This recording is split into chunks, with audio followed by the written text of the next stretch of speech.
YCP నేత బాపట్ల మాజీ MP Nandigam Suresh ను పోలీసులు అరెస్ట్ చేశారు. గుంటూరు జిల్లా మంగళగిరిలోని టీడీపీ కేంద్ర కార్యాలయంపై దాడి కేసులో నందిగాం సురేష్ పై కేసు నమోదైంది. ఈ కేసులో ముందస్తు బెయిల్ మంజూరు చేయాలని ఆయన దాఖలు చేసిన పిటిషన్ను హైకోర్టు కొట్టేసింది. దీంతో ఆయన అరెస్ట్ చేసేందుకు ఉద్దండరాయనిపాలెంలోని ఆయన ఇంటికి తొళ్లూరు పోలీసులు వెళ్లారు. అయితే అరెస్టు భయంతో సురేష్ అజ్ఞాతంలోకి వెళ్లిపోయినట్లుగా పోలీసులు గుర్తించారు. తన సెల్ ఫోన్ స్విచ్ ఆఫ్ చేశారు. దాదాపు 15 నిమిషాలు అక్కడే వేచి చూసి పోలీసులు వెనుదిరిగారు.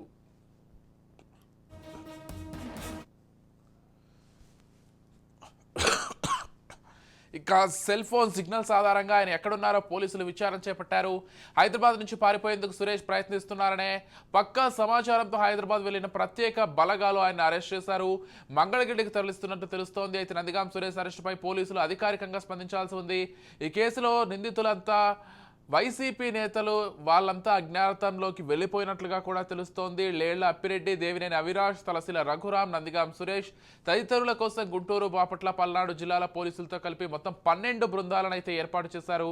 మొత్తంగా ఇదే అంశానికి సంబంధించి మరింత సమాచారం ఇచ్చడానికి మా ప్రతినిధి రమేష్ ఫోన్ ద్వారా సిద్ధంగా ఉన్నారు. రైట్, చెప్పండి రమేష్, అసలు మొత్తంగా నందిగాం సురేష్ అరెస్ట్ కి సంబంధించి పూర్తి డీటెయిల్స్ ఏంటి, దానికి సంబంధించి పోలీసులు ఏమైనా చెప్పారా?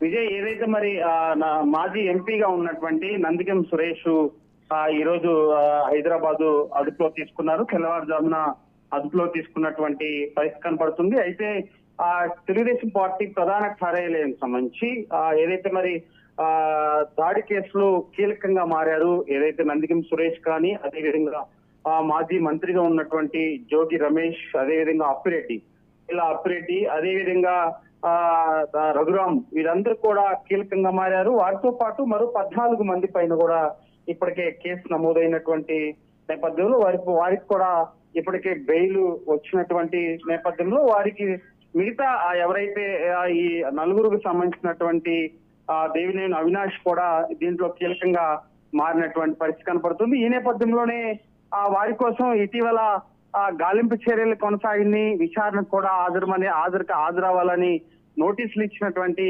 నేపథ్యంలో కూడా మరి ఆ ముందస్తు బెయిల్ కోసం హైకోర్టుని ఆశ్రయించారు. నిన్న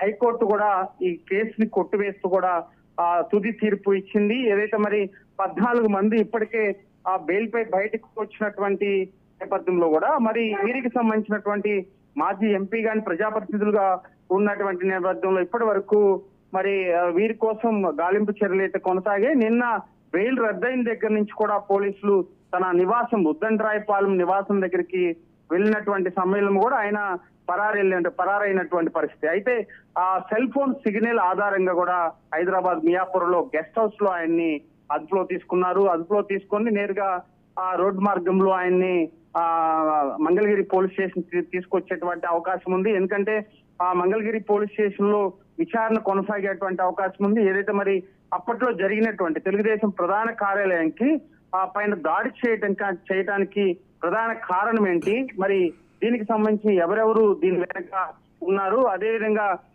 మాజీ ఎంపీగా ఉన్నటువంటి నందిగం సురేష్ కూడా అప్పట్లో సంచలన వ్యాఖ్యలు చేశారు.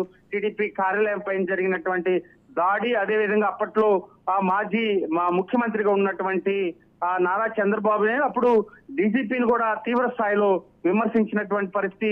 అప్పట్లో ఉన్నటువంటి బీజేపీ ప్రభుత్వానికి కూడా ఆయన ఫిర్యాదు చేసినటువంటి పరిస్థితి కనపడుతుంది. రాష్ట్రపతికి కూడా ఫిర్యాదు చేసినటువంటి సందర్భాల్లో, ఎందుకంటే ఒక పార్టీ కార్యాలయం పైన దాడి చేయటం, పూర్తి స్థాయిలో ధ్వంసం చేసినటువంటి సంఘటన చూసుకుంటే అప్పట్లో సంచలనంగా మారినటువంటి కేసు. అయితే అప్పట్లో ప్రభుత్వం వైసీపీ ప్రభుత్వం ఉన్నటువంటి నేపథ్యంలో ఆ కేసు కూడా ఫైల్ చేయనటువంటి నేపథ్యంలో కూడా ఏదైతే టీడీపీ ప్రభుత్వం ఏర్పడిన తర్వాత ఈ కేసుని బయటకు తీయటం, విచారణ కొనసాగించడం, ఇప్పటికే 14 మందిని రిమాండ్ కి తరలించారు. వారి బెయిల్ పై కూడా బయటకు వచ్చినటువంటి పరిస్థితి కనపడుతుంది. అయితే ముందస్తు బెయిల్ కి సంబంధించినటువంటి అటు మాజీ ఎంపీగా ఉన్నటువంటి నందిగం సురేష్ కి సంబంధించినటువంటి న్యాయవాదులు కూడా అటు హైకోర్టు న్యాయమూర్తి మధ్య సుదీర్ఘ వాదనలు అయితే కొనసాగాయి. సుదీర్ఘ వాదనల తర్వాత ఏదైతే బెయిల్ రద్దు చేసినటువంటి అంశంలో కూడా సుప్రీంకోర్టుకు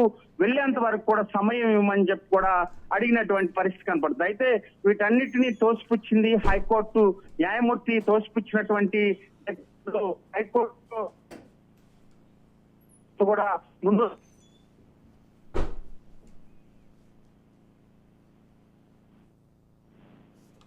మాజీ ఎంపీగా ఉన్నటువంటి నందిగం సురేష్ తో పాటు మరికొందరిని కూడా అరెస్ట్ చేసేటువంటి అవకాశం ఉంది.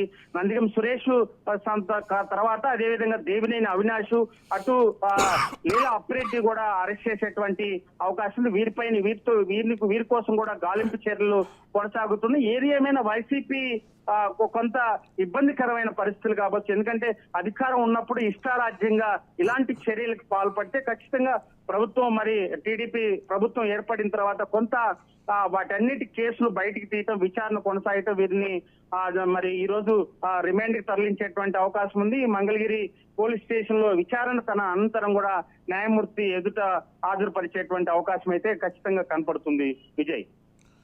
Right, thank you Ramesh.